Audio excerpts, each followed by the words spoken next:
One key activity that lies at the heart of any successful childcare business and directly impacts financial success is managing enrollment. Understanding the best practices for managing enrollment is one of the most important business skills you can learn in childcare.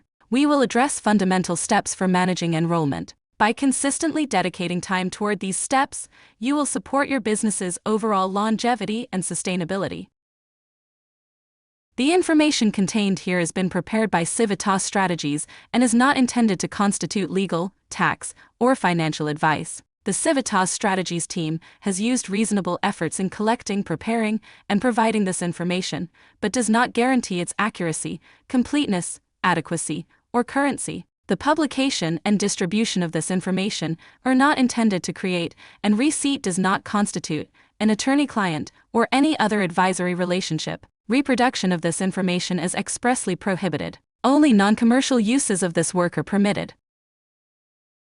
Today, we will go over the 5 essential steps for managing enrollment, which include evaluating demand, determining the number of slots needed, staffing changes, attracting families, and maintaining and tracking enrollment.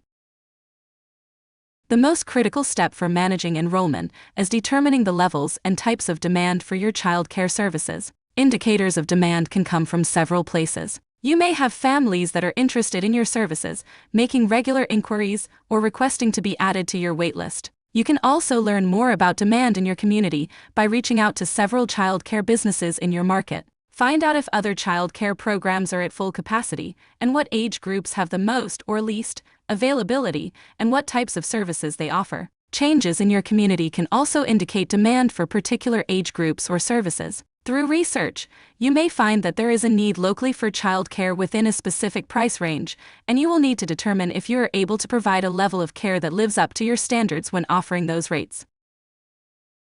Does your enrollment need to change? Think about the following. Are there indicators that moved you to think of increasing enrollment? Is there a common percentage of unfilled slots across all age groups? Are there particular age groups that tend to fill up more quickly than others? Perhaps you find that you often need to turn families with children of a specific age away and might need to consider expanding or converting capacity for that age group. Perhaps you may not have achieved the levels of enrollment you would like because you are offering care for an age range where there is already a great amount of care available. Reviewing your current circumstances will help you to understand if you want to fill existing capacity, create additional capacity, or adjust the age groups that you are caring for.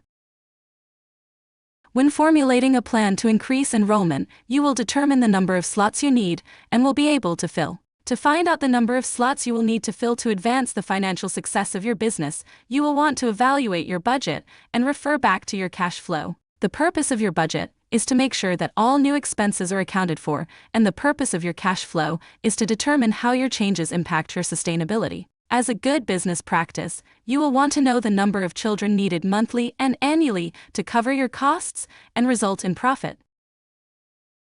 An important factor to remember is that changing your enrollment can result in changes in staffing. Changes in staffing can have both financial and operational impacts to your business. You will need to address if staffing to accommodate your new goal is feasible financially. Make sure you are aware of the child caregiver ratios required by licensing, compare your current staffing to the requirements, and then calculate if you will need additional staffing. Staffing is one of the greatest challenges facing child care providers today. You do not want to assume you will easily find additional staff. To increase your enrollment, you will need to effectively reach the families you want to serve. Developing a sales and marketing plan will help you to connect with these families and attract them to your business. As you develop your plan, be sure to consider your business's brand identity and values and what makes your business unique. Also think about the market your business exists in, your budget, and your timeline.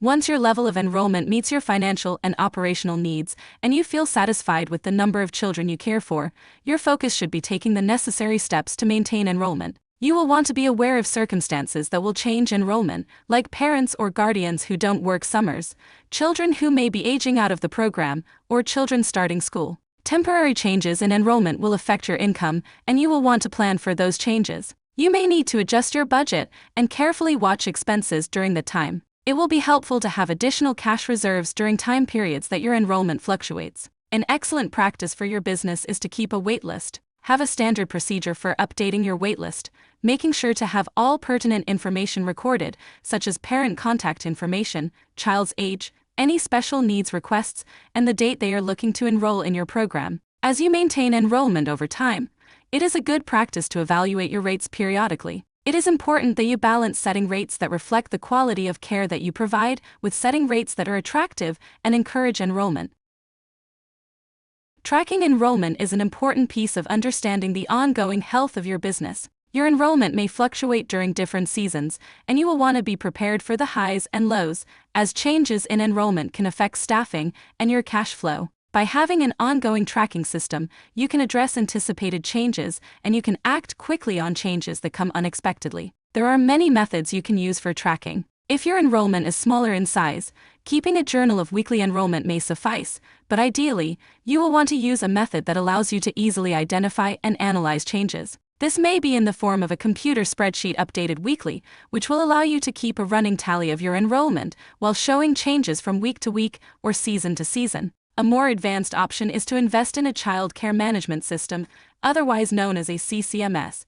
Using a CCMS allows you to not only track overall enrollment, but can also help you track daily attendance, assist in billing, and provide a means of facilitating communication with families. Adding a CCMS does require a financial investment, and you will want to research different systems to determine which is best for your business. And be sure to visit the Civitas Strategies YouTube channel for more valuable resources to support you and your business.